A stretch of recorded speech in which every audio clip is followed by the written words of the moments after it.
여러분, 우리는 예수님을 믿습니다. 뭘 믿습니까? 주님이 살아계시고 또 십자가에서 우리의 모든 죄를 다 사하시고 성령님으로 우리와 함께 계심을 우리는 믿습니다. 그래서 예수님 어디 계십니까? 라고 물어보면 우리는 뭐라고 대답합니까? 어디 계십니까? 잘 모르겠는데요. 그러면 안 돼요. 예수님 어디 계십니까? 성령님으로 지금 나와 함께 계십니다. 그래서 우리가 예수님을 잘 믿는다는 것은요, 이 죄사함의 확신을 갖고 또 죽은 행실을 떠나서 기쁨으로 하나님을 섬기며 사는 것입니다. 주님이 여러분 안에 계신 것이 확신하십니까? 좀 이런 예시를 들 수 있어요. 집에 손님이 오거나 아니면 손님이 아니더라도 손녀나 이렇게 누가 와 있으면 전하고 똑같이 행동합니까? 아니면 좀 뭔가 다릅니까? 불편함을 느낍니까? 안 느낍니까? 어저께 제가 전현지 집사님한테 하리가 자꾸 눈앞에 어른거려요. 그래요. 예, 제가 애를 넷이 있는데도 분명히 우리 넷 다 이쁩니다. 근데 하리가 가끔씩 이렇게 막 웃기고 싶어, 제가 걔를. 근데 가끔 웃는 모습이 생각이 나요. 그랬더니 현지 선생님 저한테 목사님 3일만 맡아주실래요? 제가 대답을 못하겠더라고요. 이게 내 안에 우리와 함께 있으면 아무래도 뭔가 이렇게 불편합니다.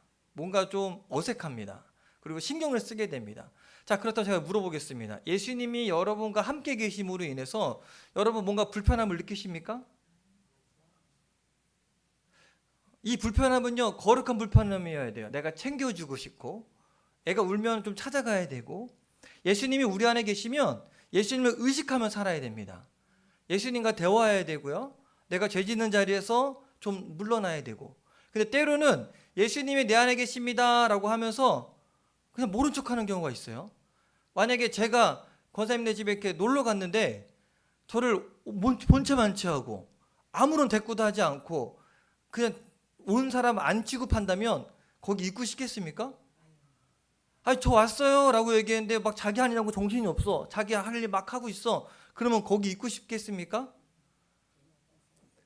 제가 예전에 한번 얘기한 적이 있잖아요. 친구 아버님이 돌아가셔서 장례식 갔더니 이 친구가 저를 본체만치 하는 거예요.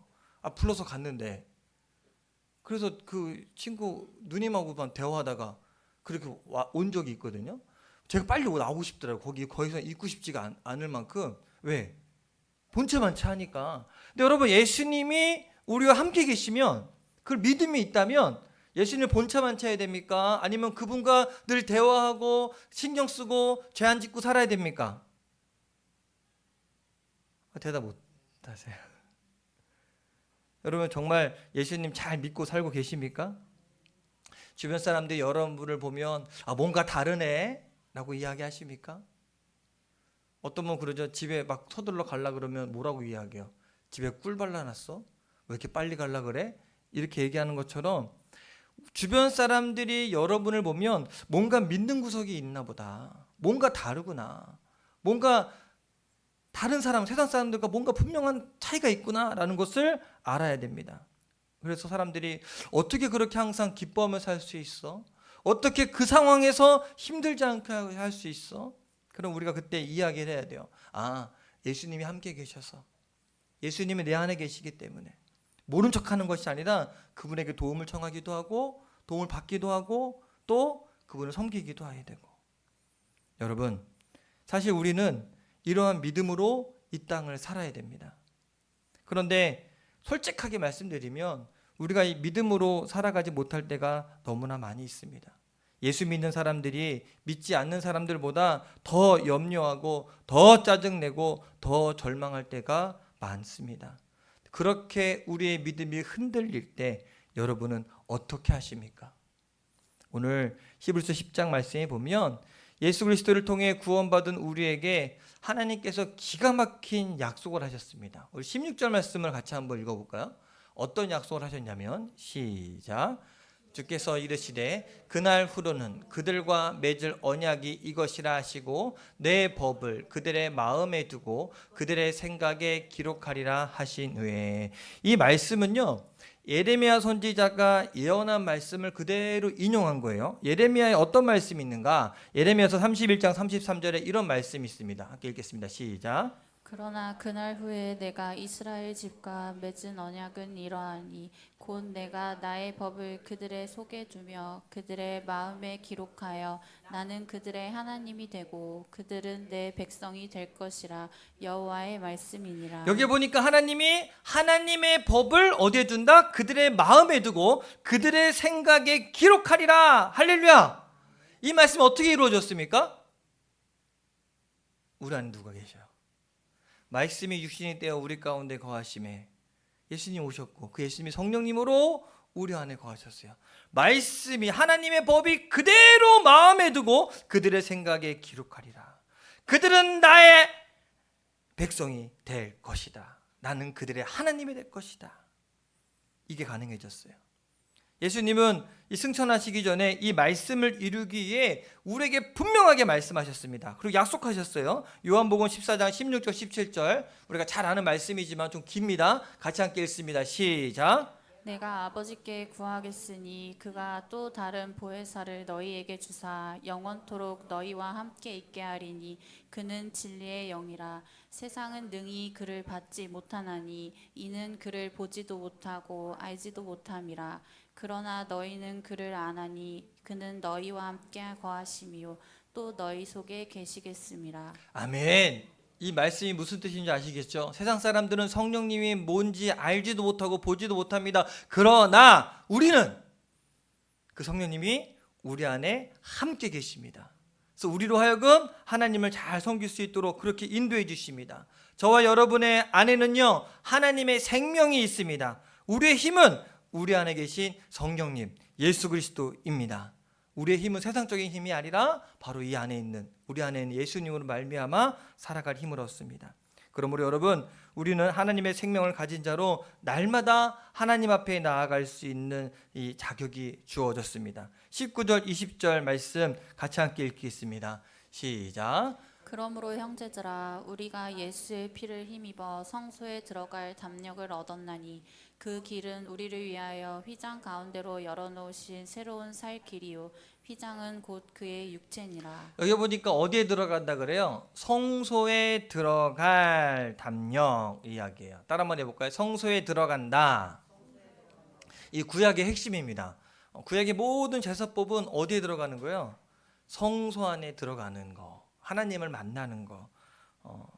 성소는 하나님의 임재가 있는 자리입니다. 우리가 휘장을 열고 그곳에 들어가서 하나님을 만나고 하나님의 음성을 듣고 때를 따라 돕는 하나님의 은혜를 누리는 것, 우리 믿음의 핵심입니다. 근데 구약에서는 성소 안에 아무나 들어갈 수 있습니까?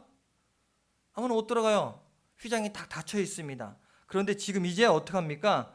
가능해졌습니다. 담대하게 나아갈 수 있었습니다. 오늘 말씀에 담력을 얻었다라고 이야기를 합니다. 그런데 여러분 우리가 누구 때문에 담대하게 하나님께 나아갈 수 있게 되었습니까? 바로 예수님 때문에. 예수의 피를 힘입어 라고 이야기합니다. 우리는 예수님의 피를 힘입어서 하나님께 나아가서 그분을 만나고 하나님과 교제할 수 있는 담력을 얻게 되었습니다. 그 길을 열기 위해서 예수님께서는 십자가에 달려 죽으셨고 거기서 스스로의 몸이 찢기시는 고통을 당하셨습니다. 예수 그리스도의 몸으로 영원한 제사를 드린 것입니다. 그래서 우리가 히브리서를 매주마다 지금 보면서 이야기를 계속 했습니다. 그래서 이제는 아시죠? 모르십니까? 아시죠? 네, 알아요. 네, 구약에는 짐승으로 드렸지만 예수님께서 더 이상 짐승으로 제사 드리지 않도록 제사법을 폐하시고 스스로 제물이 되셔서 이제 다시 한 번에 완전한 제사로 말미암아 우리가 하나님 앞에 나아갈 수 있도록 그렇게 하셨어요. 그래서 시약 성경에 보면 예수님께서 십자가에서 숨을 거두는 바로 그 순간에 성소의 휘장이 위에서부터 아래까지로 쫙 찢어졌다라고 기록되어 있어요. 그래서 이제부터는 누구든지 예수 그리스도를 믿기만 하면 그 피를 힘입어서 하나님께로 나아갈 수가 있습니다. 이 사실을 믿으십니까? 자, 그렇다면 이렇게 예수님의 피가 나의 죄를 깨끗게 씻었다는 것을 믿는 사람들, 하나님의 생명이 그 안에 있다는 것을 분명히 믿는 사람들은 어떻게 이 은혜를 누리며 살아갈 수 있을까? 오늘은 세 개를 나눠서 짧게 같이 함께 은혜 나누고자 합니다. 첫 번째로요. 같이 한번 따라해 봅시다. 참 믿음과 순전한 믿음으로 나아가야 합니다. 22절 말씀을 함께 읽겠습니다. 시작. 우리가 마음의 뿌림을 받아 악한 양심으로부터 벗어나고 몸은 맑은 물로 씻음을 받았으니 참 마음과 온전한 믿음으로 하나님께 나아가자. 하나님께 나아가자라고 히브리서 저자가 이야기하는데 예수의 피로 씻음 받은 우리가 해야 할 가장 중요한 건 누구에게 나가는 거예요? 근데 여러분 성경 읽으시면서 그 느끼셨는지 모르겠지만 성경을 가만히 보면 하나님이 우리를 향한 연애 편지 같아요. 하나님은 끊임없이 우리에게 손짓해요. 너 나한테 와라, 나한테 와. 그래서 우상 숭배하는 이스라엘 백성들한테 너 바람 피지 말고 나한테 와. 쟤 좋아하지 말고 나한테 와. 계속 손짓하시거든요. 그 느끼십니까? 못 느껴요? 애들 보고 와 이리 와 이리 와 이리 와 이뻐 이뻐라고 했는데 애가 막 오면 어때요? 아 좋죠. 근데 휙 하고 돌아서 그럼 어때요? 서운하지. 하나님이 우리를 향해 계속 손짓하는 거예요. 너 나한테 와. 나만 사랑해주면 안 되니? 근데 오늘 히브리서에서 이야기해요. 하나님께 나아가자. 하나님께 나아가자. 하나님께 더 가까이 가자. 그리고 하나님을 만나고 하나님의 음성을 듣고 또 하나님의 긍휼을 구하고 또한 때를 따라 돕는 은혜를 얻는 것. 근데 여기서요. 참 마음과 온전한 믿음이라는 말을 썼는데 이 원어를 봤더니 헬라어로 메타 아레디네스 카르디아스 앤 프레포리아 피스테오스라는 말을 써요. 이 원문 그대로 직역을 하면 믿음의 온전한 확신 안에서 참된 마음과 함께 믿음의 온전한 확신이 있어야 되고 그리고 거짓된 마음이 아니라 참된 마음으로 하나님께 나아가야 된다는 거예요. 다시 한번 말씀드리면 예수의 피가 내 죄를 씻었다는 확고한 믿음, 더 이상 죄책감이나 정죄감이 없는 내 죄는 예수님을 말미암아 씻음 받았어 라는 확고한 믿음을 갖고 이제는 참 마음으로 거짓되고 속이는 마음이 아니라 그런 참 마음으로 하나님께 나아가자라는 거예요. 아마 그렇다면 우리의 찬송과 기도도 우리 예배도 달라질 것입니다. 왜? 참 마음으로 하나님께 왔으니까, 기쁨으로 왔으니까. 여러분 가끔 외부 사람들 이 친구나 뭐 친척이나 만날 때 그 사람 얼굴 보면 이 사람이 정말 나를 반가워하는지 아니면 그냥 와서 앉아 있는지를 압니까 모릅니까? 정확하게는 몰라도 대충 압니다. 그래서 보통 그러잖아요. 예의상 친구야 안녕 반가워. 우리 밥 한번 먹자. 진짜 반가울 거야? 가짜 반가울 거야? 그건 모르지만 아마도 진짜 연락이 오면 반가운 거겠지만 대부분은 다 형식상으로 하는 거죠. 여러분 주님 앞에 나올 때 이런 찬 기쁨으로 오셨습니까? 정말 하나님을 만나고자 하는 그 사모하는 마음으로 오셨습니까? 아니면 그냥 몸은 교회에 와 있고 생각은 하나님을 찾아야지라고 생각하지만 점점 혹시 하나님과 멀어지지 않습니까? 우리 한국 교회가 이 유럽이나 미국 교회처럼 점점 침체돼 가는 가운데 있어요. 많은 사람들이요 내적인 기쁨을 잃어버리고 의무적인 신앙생활하는 사람들이 늘어나기 시작합니다. 참 안타까운 일입니다. 하나님께 나아가는 복을 모르는 거예요. 그리고 교회에 나와서도 자신의 마음을 누르고 있는 죄책감을 떨쳐버리지 못해요. 물론 우리는 죄인이 맞아요. 근데 마귀는요 끊임없이 우리를 정죄합니다. 야, 넌 죄인이고 자격 없는 자야. 네가 무슨 예수님을 만나? 네가 무슨 자격이 있어서 그래?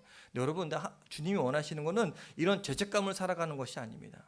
이 죄책감을 이겨내고 주님 앞에 용서함 받은 자로서 자유자로서 주님을 만나는 것을 하나님께서 원하시는 겁니다.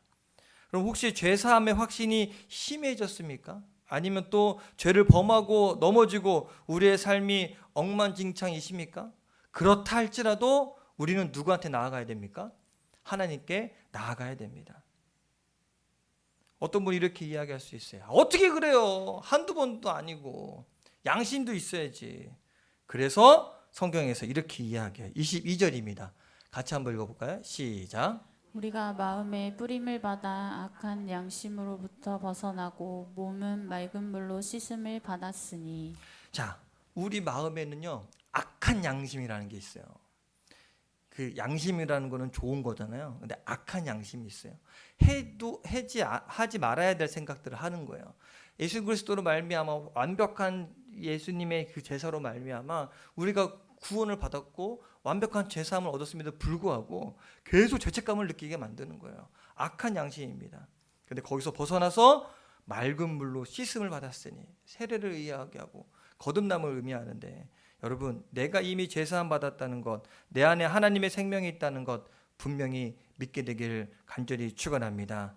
그래서 오늘 말씀을 좀 이렇게 다르게 이야기하면 이렇게 제가 읽을 수 있어요. 이 믿음 없는 자들아, 이미 예수님의 피로 씻음받아 악한 양심으로부터 벗어났으니 예수님의 피가 얼마든지 내 죄를 깨끗하게 씻을 수 있고 내 안에 계신 예수 그리스도는 우리의 연약함을 능히 뛰어넘을 수 있다는 것을 믿고 참 마음과 온전한 믿음으로 날마다 하나님께로 나아가지 않겠느냐. 비록 넘어질 수 있어요. 상처받을 수도 있습니다. 실수할 수도 있어요. 유혹당하기도 합니다. 죄를 범하고 실망하고 좌절할 수도 있어요. 그래도 여러분, 예수님의 피로 힘입어서 날마다 하나님께 담대히 나아가야 됩니다. 그것이 우리가 살 길입니다. 하나님께 담대히 나아갑시다. 두 번째로요, 우리는 따라해 볼까요? 믿는 도리의 소망을 굳게 잡아야 합니다. 자, 23절을 같이 읽겠습니다. 짧습니다. 시작. 또 약속하신 이는 미쁘시니 우리가 믿는 도리의 소망을 움직이지 말며 굳게 잡고. 자, 여기 빨간 글씨로 제가 표시해 놨는데 믿는 도리의 소망이라는 말이 나옵니다. 이것은 한마디로요, 우리가 고백하는 소망을 의미합니다. 그리고 움직이지 말고라고 이야기하는데 그 원어를 봤더니 아크리네다는 단어를 써요. 이 단어의 원뜻은요, 흔들리지 말고, 그 움직이지 말는 거랑 흔들리지 않는 거랑 좀 비슷한 의미긴 하지만 흔들리지 말고가 더 정확한 의미인 것 같습니다. 다시 말해서 우리가 고백하는 소망이 흔들리지 않도록 굳게 붙잡아라. 여러분, 흔들리십니까? 안 흔들리십니까? 흔들려요? 안 흔들려요? 여러분 마음이, 여자의 마음은 갈 때. 왜요? 바람에 흔들리는. 여러분의 신앙의 믿음은 어때요? 갈 때입니까? 누가 우리의 소망을 흔들까요? 그러면 누가? 마귀가. 아시네. 악한 마귀는요, 우리가 가진 소망을 흔들어서 예수님과 멀어지게 만듭니다. 때로는 우리가 당하는 온갖 어려움들과 힘든 상황이 우리를 흔들어 놓을 수 있습니다. 오랜 질병이 우리의 믿음을 흔들어 놓을 수 있고, 기도하고 기도해도 응답되지 않는 삶의 문제가 우리의 소망을 흔들 수도 있습니다. 때로는 주변 사람들의 말이 우리의 믿음과 소망을 흔들어 놓을 수도 있습니다. 그러나 그렇다 하더라도 그런 사람들의 말에 흔들리지 말고 우리가 믿는 도리의 소망을 끝까지 붙잡아야 됩니다. 그 이유가 오늘 말씀에 나오는데, 하나님은 미쁘시기 때문에. 이 미쁘다는 말은 순 우리말이거든요. 잘 안 쓰죠, 우리는. 근데 23절에 봤더니 약속하신 이는 미쁘시니, 그래서 미쁘시다라는 원어를 봤더니 피스토스라는 단어를 써요. 따라해 볼까요? 피스토스. 뭔 뜻이냐면 믿음직스럽다, 참되다. 근데 미쁘다도 사전 찾아보면 딱 그렇게 믿음직스럽다, 거짓 없이 믿음스럽다, 참되다. 여러분, 하나님은요 믿음직스러운 분입니다. 저는 하나님이 미쁘시다는 말 참 좋아요. 순 우리말인데다가 하나님 얼마나 믿음직스러워. 결코 변함이 없으시고 한 번도 우리를 실망시키지 않으시고, 이 세상에 믿을 사람이 어디 있습니까? 여러분, 저 믿으세요? 우리 교회에 믿을 사람 누가 있을까요? 사람을 믿지 마세요. 저도 사람이에요. 사람을 믿으면 결코 언젠가는 실망하게 됩니다. 어떻게 그래요? 어떻게 그래요?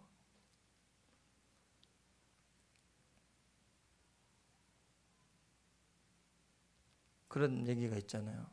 목욕탕에 아들하고 아빠하고 들어갔는데 아빠가 뜨거운 물에 들어가면서 시원하다. 아들이 들어갔는데 뜨거운 거 보고 뜨거워 그러면서 그랬대잖아요. 에휴, 세상에 믿을 놈 하나 없네. 근데 여러분, 진짜로요. 부모 자식도 믿을 수 없고 형제 자매도 믿을 수 없어요. 그렇다고 벽을 지고 살라는 얘기는 결코 아닙니다. 그런데 우리가 변함없이 영원히 믿을 수 있는 분 오직 한 분이 있어요. 우리 하나님이세요. 제가 확실하게 얘기해 드릴 수 있어요. 제가 여러분보다 인생을 덜 살았긴 했지만 제가 살아온 인생을 가만히 보면 우리 하나님은 결코 변함이 없으세요. 동일하십니다. 저는 변합니다. 근데 우리 하나님은 안 변하세요. 우리 기도를 반드시 응답해 주십니다.